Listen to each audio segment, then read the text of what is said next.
Okay, guys, I guess everyone is here. So let's get started without any further ado. Before we do so, a quick formal introduction on my end. My name is Mohammed Shoaib. I'll be your cybersecurity trainer for this entire duration of the course. And again, I'm currently working as a senior penetration tester based in Visakhapatnam in an organization called Symbiosis Technologies. And again, more importantly on that, again, the course that we are doing today is called Certified Ethical Hacking version 13. Okay. Now, this is one of the courses which is taken up by students who want to enter the domain of cybersecurity. So, who have no clue on what cybersecurity is and who want to get started from scratch, learning everything from the very basics till the advanced level. We'll be learning again all of that in this course called Certified Ethical Hacking. The current version running right now is version 13. Okay, every few years the version gets updated. Okay, and the latest version contains the latest tools and techniques that are used by cyber criminals as well as the preventive remediation methods as cyber professionals. So let's get started with the domain, this cybersecurity domain with this course, Certified Ethical Hacking version 13. Now we'll start the demo with these definitions of what hacking and what ethical hacking are, because a lot of students have a misconception that these are one and the same and they can be used interchangeably. Now, that is a very wrong idea. Let's clarify on that. Okay. So, when you talk about the definition of hacking, this is the procedure of trying to gain access to information systems. Now, what I mean by that phrase, gaining access to information systems, is if I were a hacker, and let's say if I've hacked your phone or your laptop or whatever it be, it means I've now gotten remote access to your device. I can remotely steal information from your system. I can modify the information on your system. Or I can destroy the information on your system as well. Okay. Or I can also remotely steal it. I can exfiltrate that information and sell it to other people on the internet. And all of this is done without your permission and without your knowledge. So without your authorization and without your information, I'm stealing all your data, or I'm destroying or modifying your data. Okay. And all of this is done for my own benefit. Okay. Sometimes even for fun. Okay. So to define hacking, it is a procedure of trying to gain access to information systems without the permission and knowledge of the organization or the person owning those systems. And this is usually performed by hackers for their own benefit. And sometimes hackers are so mischievous, they can even do it just for fun. Okay. Now, when I say information systems, it can apply to all devices, as small as a mobile phone to as big as a web application server or a database. Okay. Now, if that is cyber criminals hacking, what is ethical hacking? What do I mean by ethical hacking? Ethical hacking is basically the procedure of trying to find vulnerabilities or loopholes. Okay, so again, every device which could be attacked is all because of a loophole that exists in the information system. That loophole is also commonly known as a vulnerability. So ethical hackers try to find these vulnerabilities or loopholes in information systems with the consent and with the knowledge of the organization owning those systems. Right? And this is done in order to report the vulnerabilities back to the authority so that they can be patched up. So if I were an ethical hacker, I'll find the loopholes first, which are affecting these devices through which hackers are getting access to them. Okay. And once I find these loopholes, I'll report it back to the organization. I'll also provide the solutions to them to remove these vulnerabilities. So thereby we can prevent any further cyber threats as well. Okay. So depending on these two definitions, you can categorize the types of hackers as well. There's someone known as a white hat hacker, a gray hat hacker, and a black hat hacker. Your black hat hackers are typical cyber criminals who perform hacking for their own benefit or for fun without asking for consent, also commonly known as cyber criminals. On the other end of the spectrum, you have white hat hackers, someone who abides by the law and policies of the company and works for securing the company's infrastructure, also commonly known as ethical hackers. And in between, there's a third mysterious category called grey hat hackers, someone who doesn't ask for permission but does report the vulnerabilities back for a bounty. So they have both the qualities of a black hat hacker as well as a white hat hacker. Therefore, they're working both offensively and defensively at various times. And therefore, they're also commonly known as bug bounty hunters. Okay. Now, no matter which category of a hacker you take, all of these hackers perform hacking or ethical hacking in a certain procedure. And that procedure is called as cyber kill chain.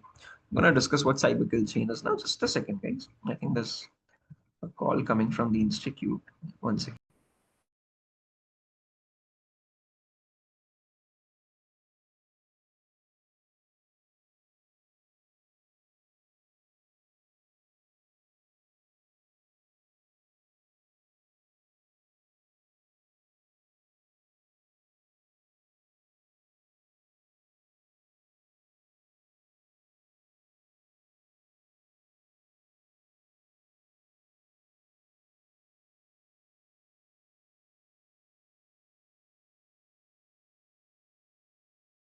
Okay. Coming to this point, so when we talk about cyber kill chain or hacking cycle, this is a procedure that hackers follow in order to perform a successful cyber attack. So, again, as a hacker, if this procedure is followed, the chances of a cyber threat occurring is very, very high. It's very probable. Okay. And the same procedure also allows cyber security professionals to understand how these attacks are happening, to detect these attacks at the earliest time possible, and prevent them at every level in the organization. So the procedure to attack the systems or defend the systems is very similar because you, as an ethical hacker, would simulate the same exact steps like a real world attack. And if an attack is being possible there, then you know the exact reason for why that attack is happening, and then you apply the necessary security measures or the remediations. So the cyber kill chain consists of five important stages in it. First, there's something called as information gathering, then there's scanning, then there's gaining access, maintaining access, and reporting or clearing traces. Okay. So let's briefly discuss about each of these phases now one by one so you have a better idea about the entire course. Now, the first step we have here is information gathering. So this is also commonly known as reconnaissance or footprinting. And the main objective here is to gather as much information as possible about the target organization. And an important point to note here is all of this information is obtained passively. What I mean by passively is you do not contact the organization in any way. All of this information is obtained from third-party sources, especially from the internet itself. Okay. And the main question that arises here is what kind of information are we trying to gather? And this here is the information as follows. You need to obtain the IP addresses, you need to obtain the who's records, the DNS records, the domains and subdomains, operating system information, employee details, contact numbers, email addresses, usernames and passwords, and a lot more data. And believe it or not, all of this information is readily available on the internet. The only thing is you need to know what those websites are or what those resources are from where you can obtain this data. Okay. Once all of this data has been obtained by a cybersecurity professional or a cyber criminal, then this data is utilized in the next phase. And that phase is called as scanning. Okay. Some organizations also refer to this as enumeration. That's one and the same thing. And the objective here is to get some extra information on the target. And this extra information is obtained by making active and aggressive connections. Earlier, we got the data passively. Here, we're getting the data actively. Okay. And by performing scanning, you're trying to obtain three important pieces of information. Firstly, there's something called as network scanning. Then there's port scanning. And then there's vulnerability scanning. Network scanning is where you're trying to figure out in the organization how many devices exist. What does their network include? Okay. Do they have routers? Do they have switches? Do they have firewalls? Do they have intrusion detection systems or intrusion prevention system? Do they have servers? And what category of servers? Do they have FTP servers, DNS servers, DHCP servers, mail servers, SMTP servers, okay, etc., etc. So trying to understand their internal network topology is network scanning. Once you know what devices exist, on those devices you perform port scanning, figuring out what ports are open and what services or what applications could be running on those ports. And once you know what applications or services are running, finally we perform something called vulnerability scanning, trying to figure out what vulnerabilities exist, okay, in these devices on those services. Okay. So during these operations, we'll be working on very important tools like Tenable, Nessus, tools like Nmap, tools like Nexpose, etc., etc. Okay. So once we find these vulnerabilities, once we know what vulnerabilities are affecting these systems, then we finally go into gaining access, the phase where the real hacking occurs. So with all the vulnerabilities found, now your job as a penetration tester is to apply those vulnerabilities and check for system access. Okay, so you attack a certain system or an application or the entire network with those vulnerabilities found. So this is the main core of the subject, guys. Covers a vast variety of topics if you notice here. Okay. And again, again, I know a lot of these topics might sound a bit gibberish right now, but the main agenda here is to attack every single endpoint. So we start from system security, understanding how do you crack or bypass any Windows or Linux passwords. Then we talk about malware attacks. What are malwares? What categories of malwares exist? How do you create malwares? How do you defend your system from malwares? And how do you detect them if they're already installed? So from the very basics to the advanced level, we learn everything about malwares. Then comes network penetration testing. What are the again various attacks possible in a local network? Attack like sniffing attack, man in the middle attack, denial of service attack, distributed denial of service attacks, hacking Wi-Fi routers, cracking the password for Wi-Fi routers. All of this falls under network pen testing.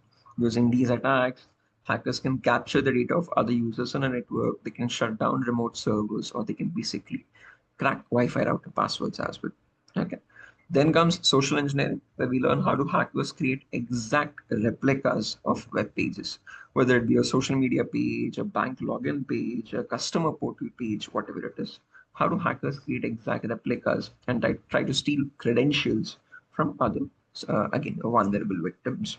Then comes hacking web servers and web applications. So how do you find vulnerabilities on the web server, on the backend, or on the front end of the web page? How do you find vulnerabilities on a website? Vulnerabilities like SQL injection, cross-site scripting, broken authentication, file upload vulnerability, etc., etc.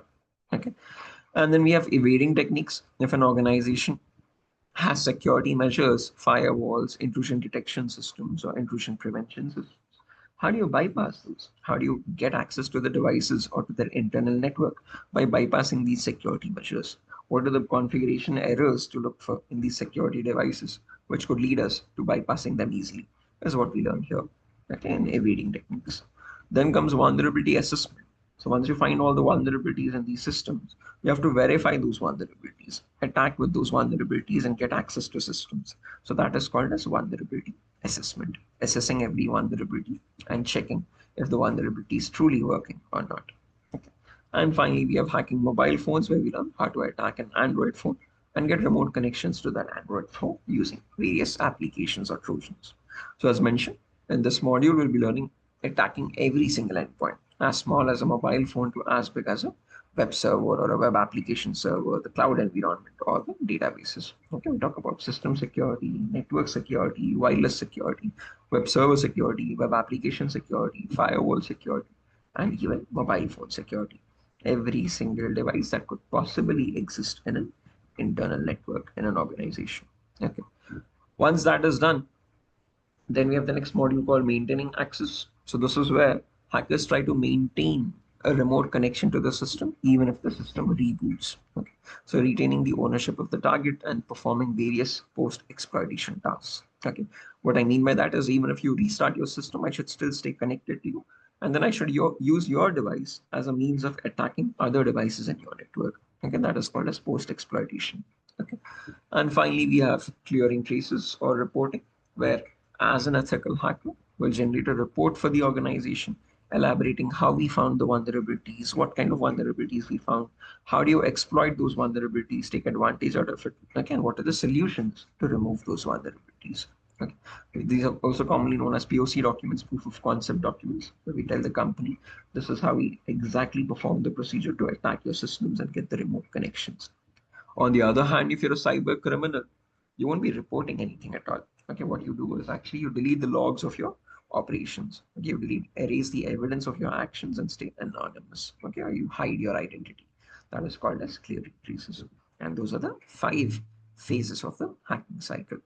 Now, these 5 phases can be, as mentioned, divided into multiple modules to show you the exact curriculum. I can visit this webpage, sorry, EC Council.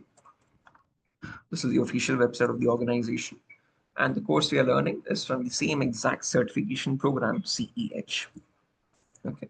So again, the latest version 13, and these are all the modules available in it.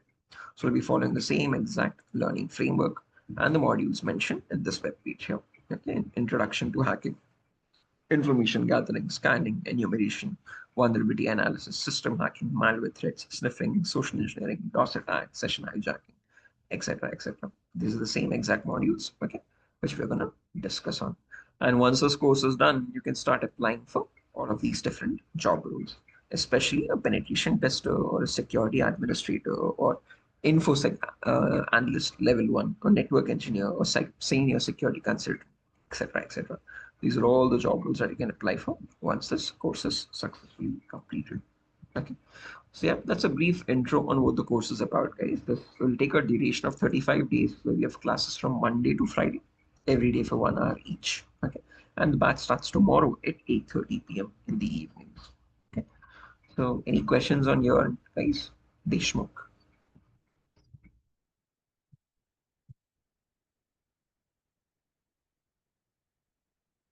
Hello.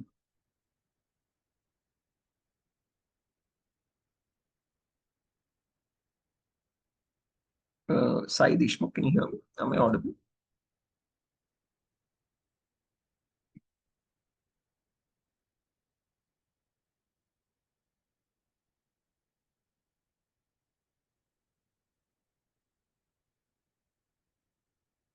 Hello.